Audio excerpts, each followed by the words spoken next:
Yani kulinda jina manake ni kusimama kwenye misingi ya lile jina lilipotokea. Kama ulikuwa ni mwanamuziki, uliimba nyimbo za kuheshimika na watu, ukapendwa, basi unatakiwa uendelee kulinda hali hiyo hata nje ya maisha yako ya muziki. Kama pengine wewe ni mtu wa tasnia fulani, mtindo wako pengine wewe ni kuchekesha, ni mchekeshaji, kwa naamini wewe ni mchekeshaji, kwa ili kulinda brand yako lazima uishi katika hali ya kuchekesha. Umeona bwana, kwamba mambo mengi unayofanya yawe ni ya kuwafurahisha watu. Lakini yuko mwingine anaweza kajenga jina kwa ajili ya ukatili wake tu. Mtu mpaka leo sema majina maarufu kama Mafia bwana, mimi usichezee bwana, mimi Vampire, mimi unajua nini, yaani majina fulani ambayo ni yana sifa mbaya, labda kwake ni kwa namna nyingi, ndio unasema, lakini ndio brand yao, yale maisha ambayo yanabebwa na jina lako. Kwa mimi Afande Seli, muziki wangu umekaa kiafande, mashairi yangu yamekaa kwenye kuelekeza, kuamrisha, umeona bwana.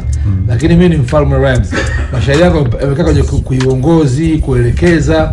Kwa hiyo nalinda tu brand yangu kuanzia majina ya Afande Seli mpaka Mfalme Rhymes.